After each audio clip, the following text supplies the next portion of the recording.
I'd like to thank the American Hellenic Chamber of Commerce for this opportunity to provide my comments via video on why Ipsos-based accounting should be required across the EU. The opposition by the Bundesrechnungshof, Germany's major powerful audit organization, to the EU requirement that governments use international public sector accounting standards known as Ipsos is understandable but also wrong. I will use the acronym Ipsos rather than the politically motivated Epsos, since Ipsos already exists while Epsos does not.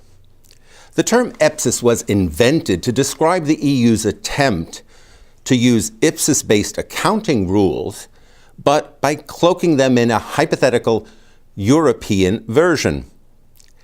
This would be analogous to the EU arguing that there is a European version of mathematics.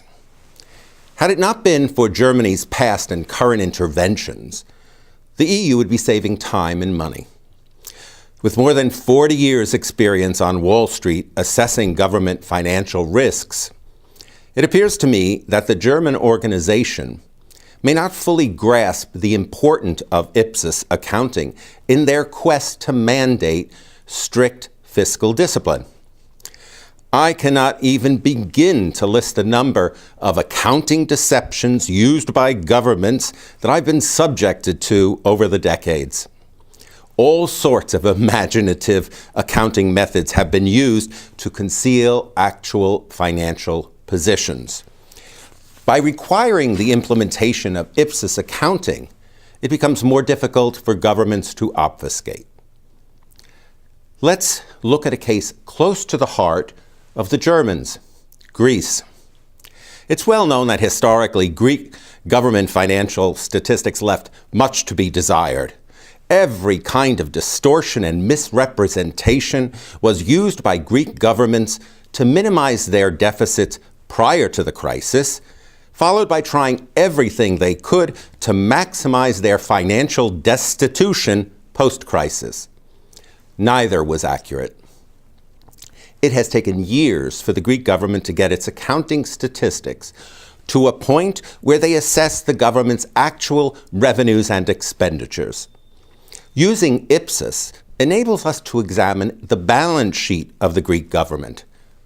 If an accurate balance sheet had been produced years earlier, the need for German taxpayer relief would have been far less. The depth and duration of the Greek crisis might have been significantly less severe and definitely shorter. Lacking proper accounting caused a lot of unnecessary misery for the Greek people. The real villain in the Greek drama was the misstatement of Greek government debt, not the deficit. As I have argued for years, Greek government debt is misrepresented by using its face value, or even its net present value, a favorite of fellow economists. When using Ipsos-based accounting, the Greek financial position is quite different than usually presented. Using internationally recognized accounting standards, the Greek government debt is about 75% of GDP, not 181%. Net debt is only 46% of GDP, one of the best in the Eurozone. Annually, Greece receives about 6 billion of net aid from the EU and saves about 8 billion euros in interest payments because of past concessionary loans from EU governments. In addition, in 2016, the ESM gave Greece concessionary loans with 8 billion euros of debt relief. Adding all these together, Greece received 22 billion euros in financial support from EU countries in 2016, equaling about 13% of Greek GDP, which is a pretty hefty sum of solidarity. If Greece had used Ipsos its financial position would have looked far better than presented. With a much lower debt number, Greece would have been able to access capital markets much sooner, resulting in far less drama.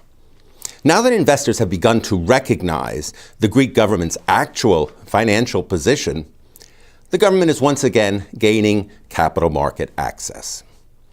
Using deficits or surpluses to guide public policy is not adequate to capture the true financial impact of policy decisions. Rather, Ipsos-based accounting allows for the creation of credible balance sheets. To judge the effectiveness of government policies, we need to determine the change in net worth, which becomes clear using the balance sheet approach. In summary, with all the benefits attained from using Ipsos, the position of the Bundesrechnungshof is not justified. If the true costs and benefits of implementing Ipsos are properly measured, then adopting Ipsos accounting becomes a no-brainer. Thank you very much for your attention.